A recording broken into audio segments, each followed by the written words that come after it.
Hello दोस्तों, इस video में समझेंगे उत्तर का विशाल मैदान। इसके बारे में देखेंगे।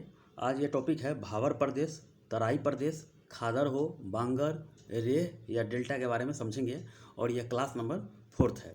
देखिए समझ लीजिए इसमें कि जब हिमालय पर्वत के जो दक्षिण में है सिंधु हो, गंगा हो, ब्रह्मपुत्र जैसी नदियाँ का निक्षेपण किया जाता है, जिसके अंतर्गत जब नदियाँ आती है नीचे की तरफ ढाल की तरफ आती है तो एक मैदानी इलाके का निर्माण करती है। कैसे कैसे आती है उसके बारे में देखेंगे। जब ऊपर से पत्थर को तोड़ते हुए आती है तो भावर प्रदेश का निर्माण होता है। तो भावर प्रदेश में क्या होता है कि यहाँ पे पथरीली ज़मीन दिखाई देगा, पानी नहीं दिखाई देगा। और जब वही पानी पथरीली ज़मीन खत्म हो जाता है तो वही पानी तराई प्रदेश में दिखाई देने को मिलेगा, जो नेपाल क्षेत्र में पड़ता है वो। उसके बाद खादर हो, बांगर हो, रेह, डेल्टा का निर्माण करती है, नदियाँ ही निर्माण करती है। समझ गए? आइए देखते हैं। देखिए ये आपका कौन सा है तो खादर प्रदेश है। देखिए खादर प्रदेश है, सिर्फ यहाँ पथरीली ज़मीन दिखाई देगा, पानी बहुत न के बराबर यानी कम मात्रा में दिखाई देगा। जब यही आगे निकलेगी तराई क्षेत्र में तो पानी की मात्रा बहुत ज़्यादा हो जाएगा। ठीक है, ये डेल्टा का निर्माण करती है, नदियाँ विसर्पण के द्वारा डेल्टा का निर्माण करती है। जैसे में देखिएगा सुंदरवन डेल्टा कलकत्ता में है, पश्चिम बंगाल में है, उसका निर्माण करती है। ठीक है, जब नदियाँ देखिए डेल्टा जब निर्माण होती है, नदियाँ देखिए नदी का पानी जब धीरे धीरे चलने लगता है तो ये ऐसे ही सांप की तरह विसर्पण करने लगता है और तब जाकर धीरे धीरे करके अपना वो मुहाना गिराती बंगाल ही खड़ी हुई। ठीक है, आइए देखते हैं, धीरे धीरे करके समझ लेते हैं। देखिए उत्तर का विशाल मैदान है। ठीक है, आज का टॉपिक है उत्तर का विशाल मैदान के बारे में समझेंगे। देखिए आपका उत्तर का विशाल मैदान देख लीजिए, पहले मैप में देखिए एक बार। देखिए ये आपका भारत का नक्शा है, तो ये आपका उत्तर का विशाल मैदान है जो कि 3200 किलोमीटर की दूरी में फैला हुआ है। ठीक है, 3200 किलोमीटर की दूरी में यह फैला हुआ है और 7 लाख वर्ग किलोमीटर में यह फैला हुआ है। ठीक है, इसका लंबाई जो है 3200 किलोमीटर है और 7 लाख वर्ग किलोमीटर में यह फैला हुआ है। इसी के बारे में मैदानी भागों के बारे में देखेंगे। इसके बारे में देखिए, जब नदियाँ देखिए इधर सिंधु आती है, सिंधु नदी निकलती है तो ये पाकिस्तान में चली जाती है। आपका ब्रह्मपुत्रा इधर चली जाती है, पूरब की तरफ चली जाती है। और गंगा गंगा का जो उद्गम होता है, यही सब मिट्टी जब उड़ेलते हुए चलती है तो एक विशाल मैदान का निर्माण होता है। इसी के बारे में आज देखेंगे। समझ गए? आइए देखते हैं। चलिए देखिए, यह मैदान पश्चिम में सिंधु नदी से लेकर पूर्व में ब्रह्मपुत्र नदी तक फैला हुआ है। ठीक है, यह एक समतल मैदान है तथा इसके ऊंचावच में बहुत कम अंतर है। यानी कि समतल है, ऊंचावच यानी कि ऊबड़ खाबड़ बहुत न के बराबर है, कम मात्रा में है। यह मैदान पूर्व से पश्चिम तक लगभग 3200 किलोमीटर में लंबा फैला हुआ है एवं इसका लगभग जो चौड़ाई है 150 से लेकर 300 किलोमीटर चौड़ा है। ठीक है, तो हिमालय पर्वत के दक्षिण में जो सिंधु है, गंगा है एवं ब्रह्मपुत्र नदियों द्वारा जो निर्मित मैदान होता है उसे ही उत्तर भारत का उत्तर का विशाल मैदान कहते हैं। समझ गए? गंगा, ब्रह्मपुत्रा चाहे सिंधु नदियों द्वारा निर्मित मैदान विशाल मैदान कहलाता है। इसका क्षेत्रफल लगभग 7 लाख वर्ग किलोमीटर में यह फैला हुआ है। ठीक है, चलिए आगे देखते हैं। इसका जो है राजमहल की पहाड़ी, जो कि झारखंड और बिहार जो सम्मिलित रूप में था तो अब झारखंड में चला गया है, तो राजमहल की पहाड़ियों के पास जो चौड़ाई है इसका 160 किलोमीटर चौड़ाई इसका 160 किलोमीटर है। और वही इलाहाबाद यानी कि प्रयागराज के निकट लगभग 300 किलोमीटर तक हो जाता है। तो कहा जा सकता है कि इसका जो लंबाई है 150 से 300 किलोमीटर के रेंज में है। ठीक है, चौड़ाई इसका है और लंबाई हो गया 3200 किलोमीटर में है और यह 7 लाख वर्ग किलोमीटर में फैला हुआ है। ऐसे ही आपको एग्जाम में ऑप्शन देकर क्वेश्चन रहता है। देखिए, नदियों द्वारा तलछट के निरंतर निक्षेपण से जलोढ़ की बहुत ही मोटी परतें पाई जाती है, यानी जलोढ़ मिट्टी होता है। यानी कि जब नदियाँ चलती कि नदी चल रही है तो अपने जो अंदर जो इतना तेज रफ्तार रहती है कि नीचे से जो मिट्टी होती है उड़ेलते हुए चलती है, जिससे वो आगे की तरफ जलोढ़ मिट्टी का निर्माण करती है। वही उसी में खेती गृहस्थी होता है। समझ गए? तो उसी में खेती होता है ये, तो जिसे खादर कहते हैं। खादर मिट्टी हर साल बाढ़ आती है उस पर, इसीलिए खेती बहुत ज़्यादा होता है। बांगर 4 साल 5 साल के बाद उसमें वहाँ तक पानी पहुँच जाता है, उसे ही बांगर कहते हैं। तो बांगर में भी सिंचाई के द्वारा खेती होता है। समझ गए? तो खादर न्यू जलोढ़ मिट्टी है ये, इसी में खेती ज़्यादा होता है। चलिए आगे देखते हैं। इसलिए बहुत ही मोटी परतें पाई जाती है। यहाँ पर समृद्ध मृदा आवरण यानी कि मिट्टी का जो आवरण बना हुआ है, पानी की पर्याप्त उपलब्धता होती है एवं अनुकूल जलवायु के कारण कृषि की दृष्टि से यह भारत का अत्यधिक उपजाऊ मैदान है। यानी कि उत्तर भारत के बाद यानी कि उत्तर क्षेत्र का बात कर रहा है ये। और यहाँ और सघन जो जनसंख्या वाला भौगोलिक क्षेत्र, जैसे में बिहार देखिएगा, उत्तर प्रदेश है, पश्चिम बंगाल है, ये सब क्षेत्र, पंजाब हो, ये सब क्षेत्र बहुत ही जनसंख्या वाला क्षेत्र है, यानी कि उत्तर भारत के क्षेत्र में ये मौसम अनुकूल यहाँ पर रहता है। दशा हिमालय के नज़दीक में ये तलछट में बसा हुआ है ये, समझ गए। तो यहाँ पे जनसंख्या की मात्रा बहुत ज़्यादा है ये। यहाँ पर खेती से लेके हर चीज़ की व्यवस्था ठीक है, पानी की समस्या यहाँ पे नहीं रहती है। चलिए आगे देखते हैं। उत्तर के विशाल मैदानों का विभाजन देखिए तो भौतिक आकृतियों की भिन्नता के आधार पर उत्तरी विशाल मैदान का विभाजन 6 भागों में किया गया है। पहला समझ लीजिए, भावर प्रदेश क्या होता है, ऐसे ही एग्जाम में दे देगा, ज़्यादातर क्वेश्चन देखिएगा ज्योग्राफी में रहेगा। भावर प्रदेश तराई हो, बांगर हो, खादर हो, रे, डेल्टा, और भी कहते हैं इसको शंकु, आगे एक और शंकु भी पढ़ना है, भूड़ भी पढ़ना है। तो ये 6 समझ लीजिए, 6 समझ लीजिएगा, 2 और समझ लीजिएगा आगे। चलिए आगे देखते हैं। देखिए ये आपका हिमालय क्षेत्र हो गया, हिमालय क्षेत्र हो गया, ठीक है। चलिए ये आपका हिमालय क्षेत्र हो गया। यहाँ से जब नदियाँ निकलती है तो नीचे धीरे धीरे ढाल पर, बड़ी तेज़ी से ढाल पर आती है। तो यहाँ जो इसमें का कंकर पत्थर होता है उसको तोड़ते हुए आती है भावर प्रदेश में। देखिए भावर प्रदेश में यहाँ पानी की मात्रा नगण्य होती, पानी नहीं दिखाई देगा, लेकिन पानी अंदर से होकर बहती है पत्थर के नीचे से धीरे धीरे करके। वो जब आती है तराई क्षेत्र में तो यहाँ पानी की मात्रा दिखाई देगा, पानी की मात्रा दिखाई देगा, समझ गए।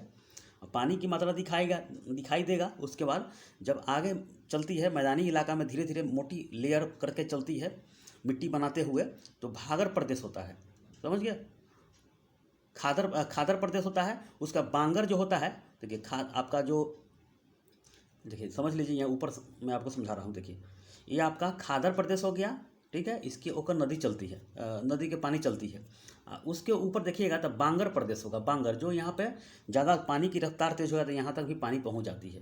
तो यहाँ पर भी सिंचाई के द्वारा खेती होती है। नहीं तो 4 साल 5 साल के बाद बाढ़ आता है, यहाँ पर भी खेती होता है और सिंचाई के माध्यम से इसमें होता है। लेकिन खादर प्रदेश में प्रतिवर्ष बाढ़ आता है, याद रखिएगा। खादर प्रदेश में बांगर में 2 साल 3 साल पर उसमें बाढ़ आता है, लेकिन बांगर में सिंचाई के द्वारा खेती होता है, समझ गए। तो खादर के द्वारा ये चलती है तो आगे की तरफ चलती बनती है, ठीक है। और धीरे धीरे करके यही डेल्टा का रूप ले लेती है। जैसे बंगाल की खाड़ी में देखिएगा तो विसर्पण करते हुए पंजा के आकार, जैसे पंजा के आकार में चलती हुई बंगाल की खाड़ी में जाके गिरती है, ये समझ गए। तो ये हिमालय हो गया, आपका भावर प्रदेश हो गया, तराई प्रदेश हो गया, खादर हो गया, बांगर हो गया, समझ गया। इसी के बारे में आज का टॉपिक है, देखेंगे। देखिए पहला टॉपिक है तराई प्रदेश। देखिए सॉरी, ये भावर प्रदेश देख लेते हैं, ठीक है। देखिए भावर प्रदेश क्या है समझ लीजिए। यह शिवालिक के गिरिपाद प्रदेश, यानी कि छोटे छोटे पत्थरों के टुकड़े जलोढ़, यानी कि जो शिवालिक जो क्षेत्र है वहाँ पर पत्थर के छोटे छोटे टुकड़े का निक्षेपण करती है, ठीक है। भावर प्रदेश में पत्थर के छोटे छोटे टुकड़े, इसके अंदर से पानी जाता रहता है, पानी अंदर जाता रहता है, ठीक है। तो यह शिवालिक के गिरिपाद प्रदेश का निक्षेपण करती है, जिसे भावर के नाम से जाना जाता है। यह क्षेत्र कृषि भूमि के लिए उपयोगी नहीं, क्योंकि यहाँ पर कृषि हो ही नहीं सकता है, समझ गए। यहाँ पथरीली जगह है। यह प्रदेश सिंधु से लेकर तीस्ता नदी तक, यानी कि सिंधु नदी से लेकर तीस्ता नदी तक विस्तृत है। यहाँ नदियाँ लुप्त रहती, यानी कि अंदर छिपी रहती है, क्योंकि यहाँ बड़े बड़े शिलाखंड रहती है, यानी कि शिलाखंड मतलब पत्थर रहती है, यानी कि एक आपके रूम मकान के बराबर ऐसा ऐसा पत्थर वहाँ पर दिखाई देगा, समझ गए। जब कभी जाइएगा भावर प्रदेश में, नेपाल तराई के ऊपर, तो आपको ऐसे ही दिखाई देगा। देखिए यही है आपका भावर प्रदेश है। देखिए पानी हल्का मात्रा में दिखाई दे रहा है, लेकिन ये क्या है, शिलाखंड है, यानी कि पत्थर है, इसके अंदर से पानी जा रही है, समझ रहे हैं। इसके बाद तराई प्रदेश आएगा, आइए देख लेते हैं। देखिए तराई प्रदेश समझ लेते हैं। भावर के दक्षिण में मैदान का वह भाग जहाँ भावर की लुप्त नदियाँ, यानी कि जो छिपी हुई नदियाँ हैं, फिर से भूतल पर प्रकट होती है, यानी कि भूमि पर प्रकट होती है, तराई प्रदेश कहलाता है। इसका विस्तार 15 से लेकर 20 किलोमीटर चौड़ा होता है। इसका विस्तार क्या है, 15 से लेकर 20 किलोमीटर चौड़ा होता है। इसका विस्तार क्या है, 15 से लेकर 20 किलोमीटर तक चौड़ा होता है। और इधर मैं आपको नहीं बताया हूँ, जो भावर प्रदेश है इसका जो विस्तार है 8 से लेकर 16 किलोमीटर, 8 से लेकर 16 किलोमीटर इसका विस्तार है। एग्जाम में ऑप्शन देकर रहेगा ये, समझ गए। इसका 15 से 20 है, उसका है 8 से 16।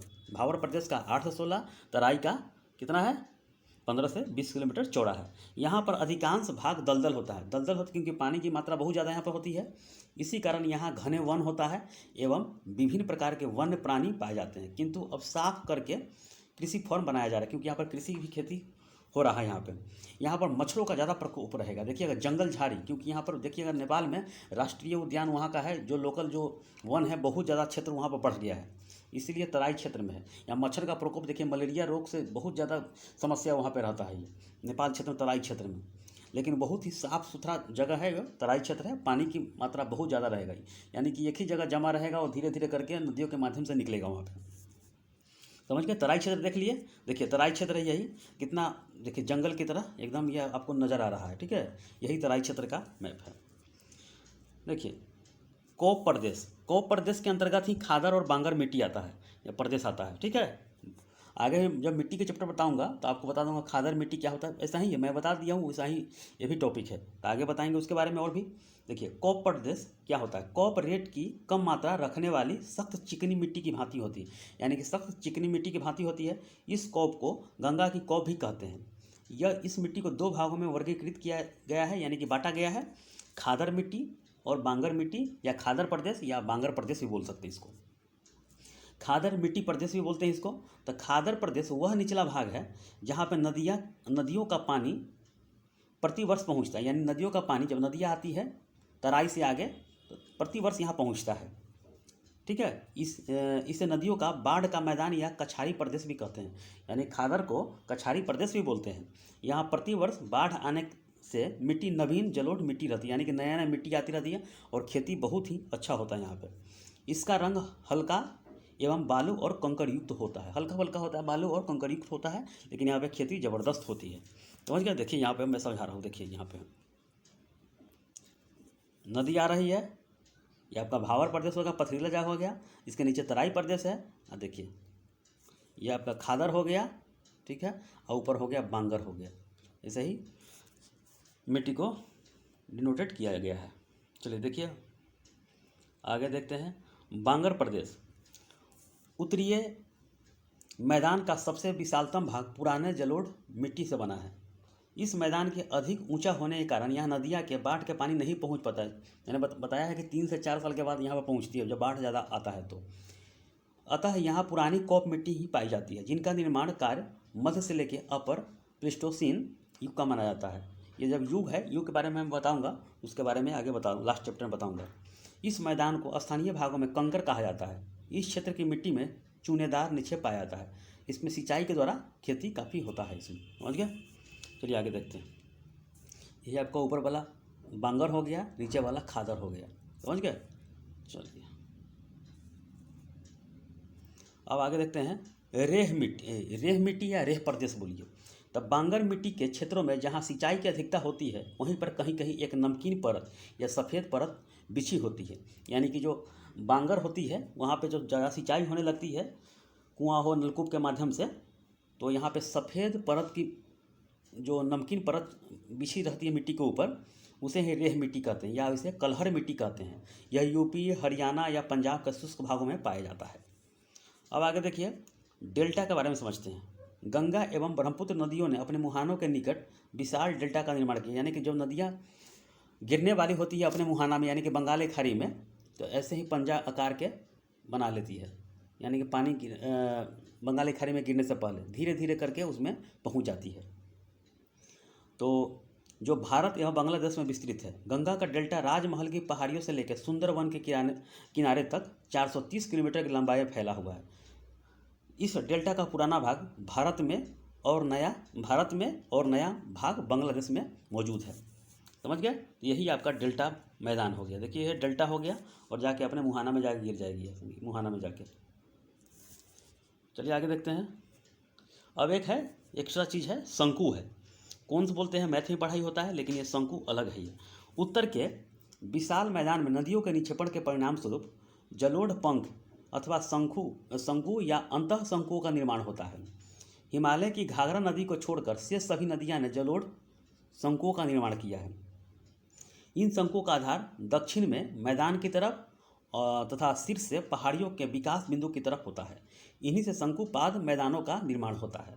बिहार में गंडक और कोसी नदी बड़े पैमाने पर शंकु का निर्माण करती है। साथ ही साथ महानदी हो, तीस्ता हो, इससे भी शंकु का निर्माण होता है।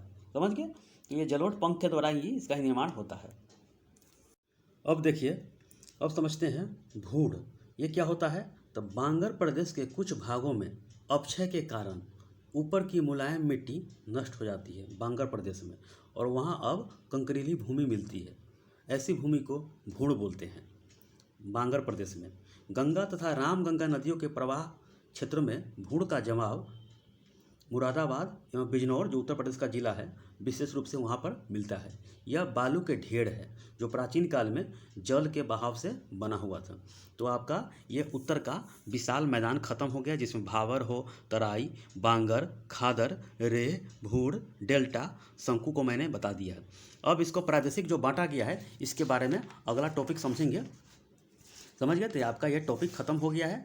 समझ गए? तो आगे इसके बारे में देखेंगे। जैसे मैं राजस्थान का जो मैदान है, पंजाब हरियाणा का मैदान है, इसके बारे में आगे देखेंगे। धीरे धीरे आपका ये